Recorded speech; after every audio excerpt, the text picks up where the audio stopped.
नमस्कार, 20 मिनट 20 खबर में आपका बहुत बहुत स्वागत है। मैं हूं आपके साथ ऋषिका। अगले 20 मिनट में हम आपको राजस्थान की 20 अहम खबरों से रूबरू कराने वाले हैं। तो चलिए शुरू करते हैं 20 मिनट में 20 खबरों का सिलसिला।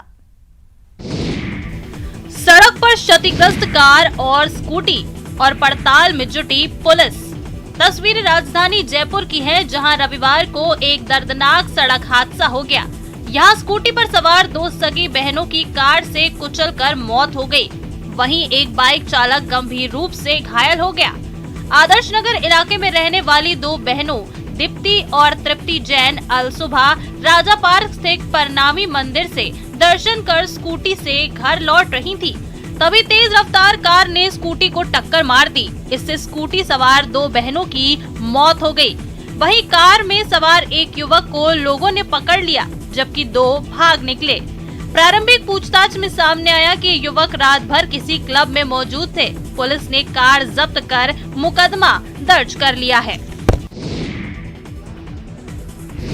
सड़क पर नाराजगी जताते लोगों की ये तस्वीरें 12 से आई हैं। जिले के छबड़ा कस्बे के वार्ड नंबर 29 में रविवार सुबह 4 वर्षीय मासूम की कचरा गाड़ी की चपेट में आने से मौत हो गई।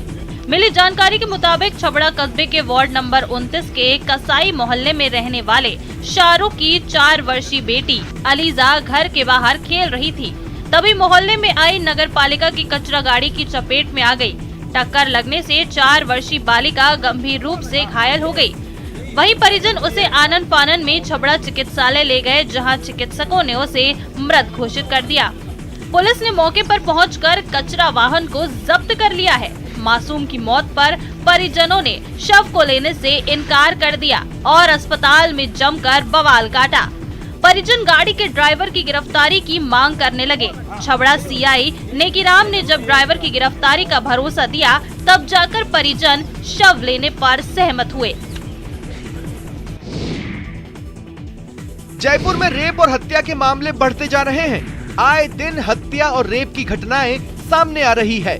ताजा मामला जयपुर के आमेर इलाके का है, जहां शनिवार को 8 साल की एक मासूम बच्ची से दुष्कर्म के बाद बेरहमी से चाकू से गला काटकर हत्या कर दी गई। वारदात का पता चलने पर मौके पर पहुंची पुलिस ने करीब 3 घंटे की पड़ताल के बाद आरोपी पर शिकंजा कसा।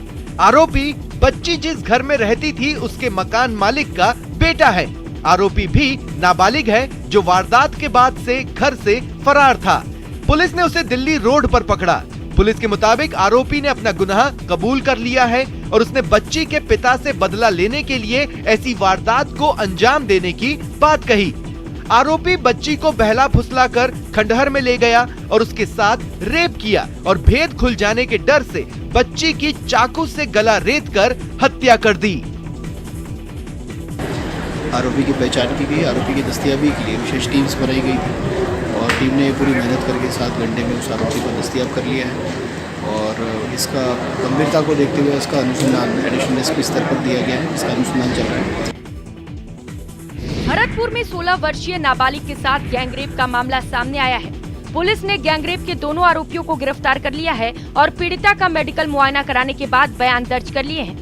मिली जानकारी के मुताबिक एक होटल के मालिक महावीर सैनी और उसके दोस्त त्रिदेव सैनी पर नाबालिग के साथ सामूहिक दुष्कर्म का आरोप लगा है, जिसके बाद पुलिस ने दोनों को गिरफ्तार कर लिया। आरोप है कि इन लोगों ने होटल में ही काम करने वाली 2 लड़कियों के सहयोग से एक नाबालिग को होटल में बुलाया और पेय पदार्थ में नशा पिलाकर उसके साथ सामूहिक दुष्कर्म किया। आरोप है कि गैंगरेप के दौरान लड़की का अश्लील वीडियो भी बनाया गया। इसके बाद वीडियो वायरल करने और मां को जान से मारने की धमकी देकर करीब 1 माह में 6 से अधिक बार पीड़िता के साथ सामूहिक दुष्कर्म किया। को हमने गिरफ्तार किया और ये व्यक्ति इसको काफ़ी दिनों से इसका शोषण कर रहे थे। इसको ये 27 तारीख को इसके लड़की घर नहीं पहुंचने पर पड़ोसी ने इसकी माँ को बताया। माँ फैक्ट्री से लौट कर वापस आई। जब इसको ढूंढा तो नहीं मिली। फिर 28 इसकी कॉपी में एक मोनू नाम के व्यक्ति का नंबर लिखा मिला। उसमें संपर्क किया तो वो बंद मिला। पंजाब से अवैध रूप से डीजल परिवहन कर खाजूवाला क्षेत्र में बिक्री के लिए पहुंचने पर बीकानेर पुलिस ने 11 ड्रमों में भरा 2200 लीटर डीजल जब्त कर लिया। पुलिस ने एक आरोपी को गिरफ्तार कर पेट्रोलियम एक्ट के तहत मामला दर्ज कर जांच शुरू कर दी है। थानाधिकारी अरविंद सिंह शेखावत ने बताया कि शनिवार को रावला तिराहे पर पुलिस की नाकेबंदी के दौरान रावला की तरफ से एक पिकअप गाड़ी आई है, जिसको रुकवाकर चेक किया गया तो गाड़ी में पेट्रोलियम पदार्थ भरा हुआ था। पिकअप गाड़ी चालक से डीजल के परिवहन के कागजात मांगे गए तो उससे परिवहन के कागजात नहीं मिले। पुलिस ने अवैध रूप से परिवहन करने पर गाड़ी थाना में खड़ी करवाई। जांच करने पर पाया गया कि पंजाब से पिकअप गाड़ी जिसका नंबर RJ07GD 7048 था, उसमें 11 ड्रमों में 2200 लीटर डीजल भरकर खाजूवाला क्षेत्र में बिक्री के लिए पहुंचना था, लेकिन पुलिस की मुस्तैदी ने तस्कर को उसके अंजाम तक पहुंचा दिया। फिलहाल पुलिस मामले की जांच कर रही है। भ्रष्टाचार की दौड़ कराई जाए तो टोंक जिला अव्वल आ सकता है। यहाँ किसी भी दफ्तर में चले जाइए, काम के अनुसार दाम चुकाने पड़ेंगे। रिश्वत नहीं देने की स्थिति में काम होने की कोई गारंटी नहीं है। इसमें सबसे आगे परिवहन विभाग है। यहाँ बिना रिश्वत काम नहीं होता। सुबह 10 बजे से सभी स्टाफ के अंदर आने के बाद अंदर से ताला जड़ दिया जाता है। रिश्वत के इस खुले खेल से परेशान लोगों ने 27 मई को जिला परिवहन कार्यालय के गेट पर धरना देकर प्रदर्शन किया। लोगों ने जिला परिवहन अधिकारी अवधेश चौधरी पर गंभीर आरोप लगाए कि किसानों से कमर्शियल ट्रॉली के नाम पर 10-15 हजार रुपए वसूल किए जाते हैं। गुजर RTO है ना, जो उन्होंने हमारी ट्रॉली, हम एग्रीकल्चर के अंदर है तो हमारी ट्रॉली का पंजीकरण और अवैध बताते हुए ट्रैक्टर को और हमारी रसीद काट दी। 45,000 की हमारी सर्च हुई है। यहाँ पे दलालों ने RTO परिवहन विभाग के अंदर 40-45 हजार रुपये हमारे से मांग रहे। अब हमारे पास और कोई चारा नहीं है। बजरी के अवैध खनन और परिवहन करने के लिए मंथली 40,000 रुपए की मांग करने वाले पीपलू थाना अधिकारी और दलाल को 20,000 रुपए की रिश्वत लेते रंगे हाथों गिरफ्तार किया गया था। यही तस्वीरें पूरे जिले की हैं। रात दिन सड़कों पर दौड़ते बजरी से भरे वाहन इसके सबूत हैं। इससे पहले भी कई थाना अधिकारी रिश्वत लेते गिरफ्तार हुए हैं, जिनमें बनेठा, बरौनी, अलीगढ़ थाना अधिकारियों समेत कई पुलिसकर्मी शामिल हैं। राजस्थान के सीकर जिले में 3 बच्चों की मां ने खुद को कुंवारी बताकर दूसरी शादी रचा ली। पति के साथ उसके घर में रहकर 12 दिन भी बिता लिए। बाद में पीहड़ जाने का बहाना बनाकर घर से नकदी और जेवरात लेकर फरार हो गई। उसके जाने के बाद परिजनों को उसकी करतूत का पता चला। पुलिस में रिपोर्ट के बाद जब वह पकड़ी गई तो उसके पहले से विवाहित होने और 3 बच्चों की मां होने का खुलासा हुआ। दादिया थानाधिकारी विजेंद्र सिंह ने बताया कि मामले में पिराली के रहने वाले सुरेश कुमार ने मामला दर्ज करवाया था। इसके बाद लुटेरी दुल्हन अमनदीप उर्फ गगनदीप की तलाश में राजस्थान और पंजाब के कई इलाकों में दबिश दी गई। तलाशी के दौरान सूचना मिली कि आरोपी लड़की 3 जून की रात बस से श्रीगंगानगर आ रही है। इस पर श्रीगंगानगर पुलिस को अलर्ट किया गया। उन्होंने बस से उतरते ही लड़की को हिरासत में ले लिया। सीकर पुलिस ने शनिवार देर शाम आरोपी दुल्हन को गिरफ्तार कर लिया। फिलहाल दादिया थाना पुलिस लुटेरी दुल्हन से पूछताछ कर रही है और दूसरे आरोपियों की तलाश में जगह जगह दबिश दे रही है। हिंदू गाय को मां का दर्जा देते हैं। हमेशा से उनकी गाय में अटूट आस्था रही है। यही वजह है कि गाय को राष्ट्रीय पशु घोषित करने की मांग उठती रही है। गाय भारत की संस्कृति है और संस्कृति की रक्षा करना देश में रह रहे हर नागरिक का फर्ज है, चाहे उनका मजहब कुछ भी क्यों न हो। यहाँ तक कि मुस्लिमों ने भी अपने शासन के दौरान भारतीय संस्कृति में गाय की अहमियत को समझा, लेकिन अफसोस गौमाता आज उपेक्षा की मार झेल रही है। कोटा में गौशाला में गायों की दुर्दशा के विरोध में एक गौ भक्त बलवीर सिंह ने आमरण अनशन शुरू कर दिया है। जानकारी के मुताबिक श्री प्रचंड बालाजी गौशाला में 1 महीने में 6 गायों की मौत हो गई। लोगों का आरोप है कि गौशाला में गायों की लगातार मौतें हो रही हैं और उनके खाने पीने तक की व्यवस्था नहीं है।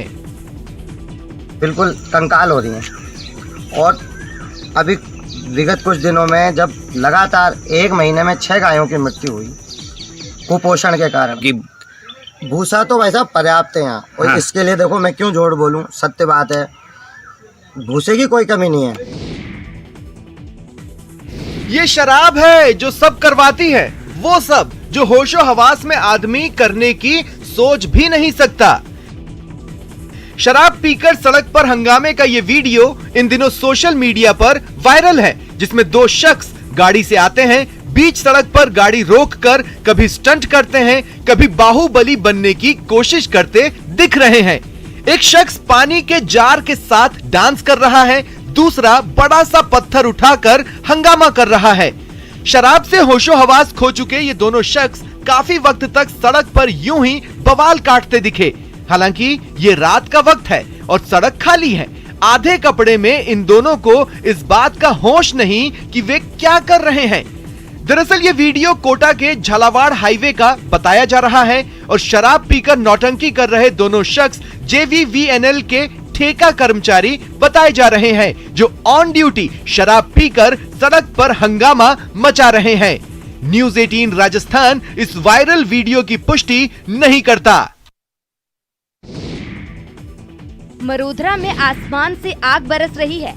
जून में भी पारा रिकॉर्ड स्तर पर दर्ज किया जा रहा है। मौसम विभाग ने अगले 48 घंटों तक प्रदेश में हीट वेव जारी रहने के आसार जताए हैं, तो 15 जून के बाद भावना है, यानी हीट वेव का दौर अगले 48 घंटों तक जारी रहने की प्रबल संभावना है। मौसम विभाग के निदेशक ने बताया कि आगामी एक सप्ताह के दौरान राज्य के अधिकतर भागों में शुष्क पश्चिमी हवाओं का प्रभाव बना रहेगा। उन्होंने बताया कि इस दौरान अधिकांश स्थानों पर मौसम शुष्क रहेगा। मौसम विभाग के मुताबिक 14-15 जून के बाद राज्य के कुछ भागों में प्री मॉनसून गतिविधियां शुरू होने की संभावना है। अलवर शहर में पड़ रही झुलसा देने वाली गर्मी से जनजीवन अस्त व्यस्त हो गया है। नौतपा खत्म होने के बाद भी गर्मी के तेवर बरकरार हैं। रविवार को शहर में पारा 47 डिग्री पार कर गया। भीषण गर्मी को देखते हुए नगर परिषद की अग्निशमन की गाड़ियों से सड़क पर पानी का छिड़काव शुरू कराया गया। गर्मी के कारण ज्यादा तापमान होने के कारण सड़कों पर छिड़काव कराया जा रहा है। अब तक कहाँ किया गया है अपने द्वारा? हमने अपने नगर परिषद से लेके और पूरे बस अड्डे से लेके अपने भगत सिंह तक। दरअसल अरावली की पहाड़ी से घिरा होने की वजह से अलवर शहर में हर बार गर्मी रिकॉर्ड तोड़ती है। हर बार की तरह इस बार भी जून में पारा 47 डिग्री के पार हो चुका है। मौसम विभाग की ओर से जारी अलर्ट के बाद अगले कुछ दिनों में तेज गर्मी से राहत मिलने के आसार नहीं है। ग्रीष्मकाल में जितनी गर्मी अलवर में पड़ती है, उतनी ही सर्दी शीतकाल में महसूस की जाती है। पिछले 2 दिनों से दिन और रात में चल रही लू की वजह से लोगों का हाल बेहाल है। भीषण गर्मी के चलते घरेलू सामान लेने बाजार में पहुंच रहे लोग पेड़ की छांव का सहारा लेते नजर आ रहे हैं। जल संकट का यही निवारण, वर्षा जल का हो भंडारण। भीषण जल संकट से जूझ रहे राजस्थान के लोगों की आस अब मानसून पर टिक गई है। दौसा जिले के भी अधिकतर इलाकों में भूजल खत्म होने के कगार पर है। ऐसे में जिला कलेक्टर कमर चौधरी ने सभी पारंपरिक जल स्रोतों में वर्षा जल संग्रहण करने का बीड़ा उठाया है। भाकरी गांव के बालाजी मंदिर की बावड़ी में साफ सफाई इसी मुहिम का हिस्सा है। प्रशासन की इस पहल को गांव वालों ने भी हाथों हाथ लिया और देखते ही देखते सैकड़ों लोग तालाब की सफाई में श्रमदान करने के लिए उमड़ पड़े। दौसा के बीच में पानी की सख्त कमी है। पुराने जल स्रोतों को नहीं अगर उनका रिस्टोरेशन करेंगे, उनको बचाएंगे और वर्षा जल का पानी अगर बीच में नहीं डालेंगे तो हमारे यहाँ पे आने वाले 10-15 साल में पीने का पानी बिल्कुल नहीं रहेगा। काफी गहरी बावड़ी होने के कारण मिट्टी बाहर निकालने के लिए चेन सिस्टम बनाया गया। महिलाएं, पुरुष, अधिकारी, जनप्रतिनिधि सभी पंक्ति में खड़े हो गए। बावड़ी की तलहटी पर करीब 15 से 20 लोग मिट्टी खोदने में जुट गए। इस दौरान करीब 8 से 10 ट्रोलियों के बराबर मिट्टी को बावड़ी से बाहर निकाला गया। वहीं इस दौरान बावड़ी काफी गहरी नजर आने लगी। जिला कलेक्टर ने कहा है कि जल संकट से निजात केवल वर्षा जल संग्रहण से ही पाई जा सकती है।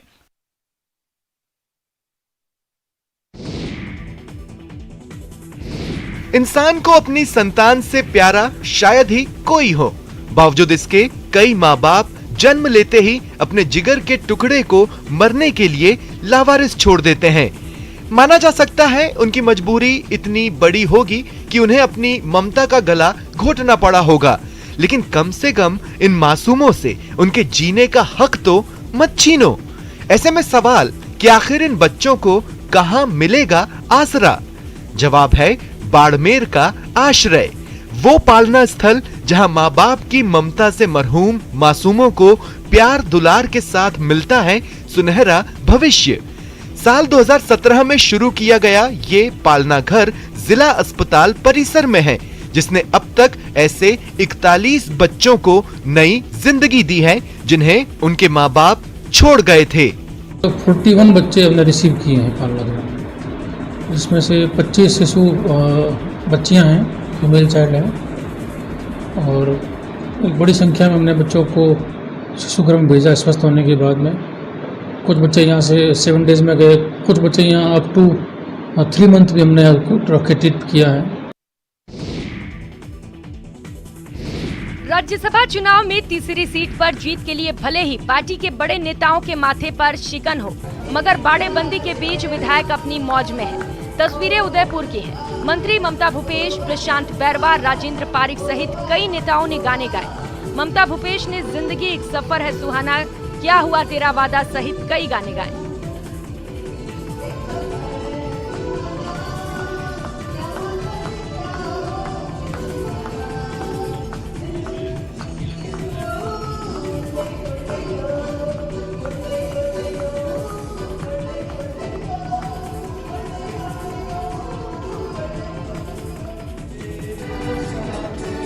वहीं प्रशांत बैरवा ने तुम देना साथ मेरा हमनवा गाया।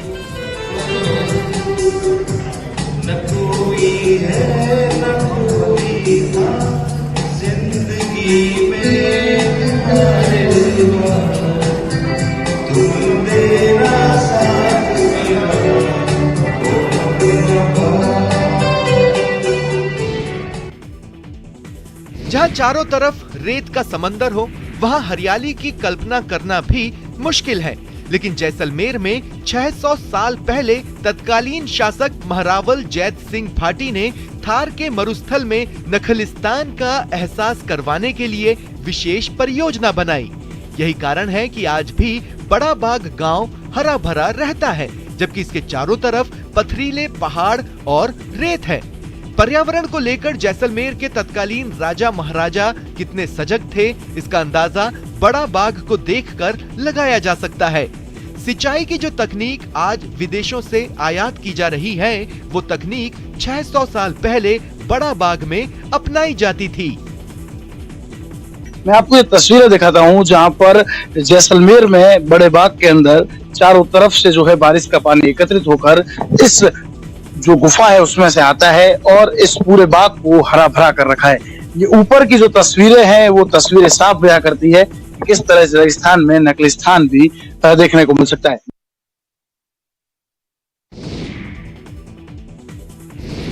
विश्व पर्यावरण दिवस पर पद्मश्री से सम्मानित और दुनिया भर में मशहूर सैंड आर्टिस्ट सुदर्शन पटनायक ने रेत पर कलाकृति के जरिए प्रकृति को याद किया है। सुदर्शन ने ओडिशा के पुरी बीच पर बेहद ही खूबसूरत कलाकृति उकेरी है। भारत हमेशा से ही वैश्विक पटल पर पर्यावरण बचाने की कवायद में जुटा रहा है। भारत ने दुनिया को ग्लोबल वार्मिंग से बचाने के लिए कई अहम समझौतों पर हस्ताक्षर भी किए। आज से नहीं, सदियों से हमारे महापुरुषों ने पर्यावरण बचाने के लिए तमाम आंदोलन किए, लोगों को जागरूक भी किया। आज जल, जंगल और जमीन सभी कुछ खत्म होता जा रहा है। नदियां सूखती जा रही है, किसानी जोतें भी कम होती जा रही है। ये प्रकृति का असंतुलन ही है कि न तो उतनी बारिश हो रही है और न ही पहले की तरह मौसम रहा। या तो इतनी बारिश होती है कि बाढ़ आ जाती है और कहीं बारिश न होने की वजह से सूखा पड़ जाता है। इसलिए पर्यावरण बचाने की अपील पर अमल कीजिए।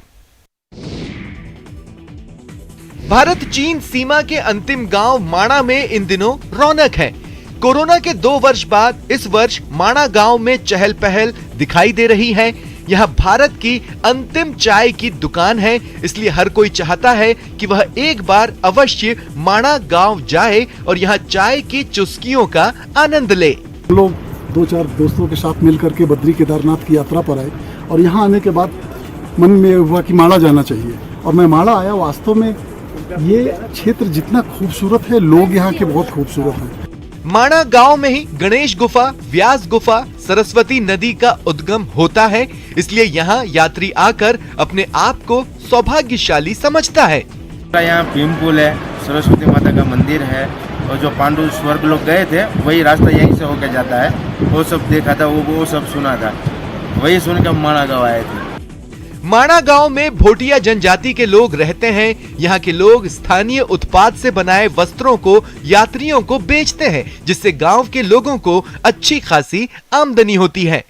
यह गांव पवित्र बद्रीनाथ से 4 किलोमीटर की दूरी पर स्थित है।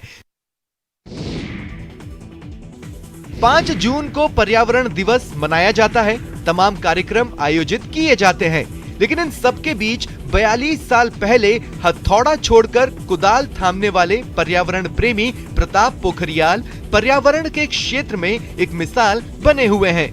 वरुणावत की इस पुरानी तस्वीर और आज की ताजा तस्वीर पर्यावरण प्रेमी के पर्यावरण प्रेम के जीवन की पटकथा बयां कर रही है।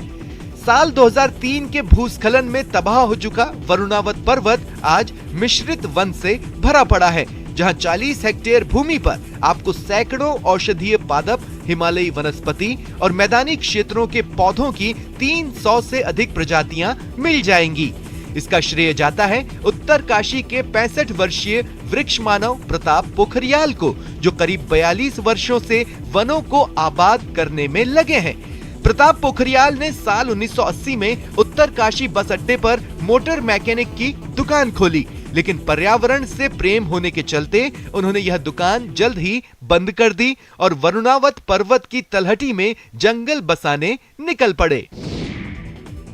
किस्मत बदलने वाले बाबा नीम करौली महाराज के धाम में रौनक है। 15 जून को स्थापना दिवस है, इसलिए देश और दुनिया भर से श्रद्धालु मत्था टेकने पहुंच रहे हैं। हालांकि कोरोना में 2 साल बाद इस बार स्थापना दिवस को धूमधाम से मनाने की तैयारी है।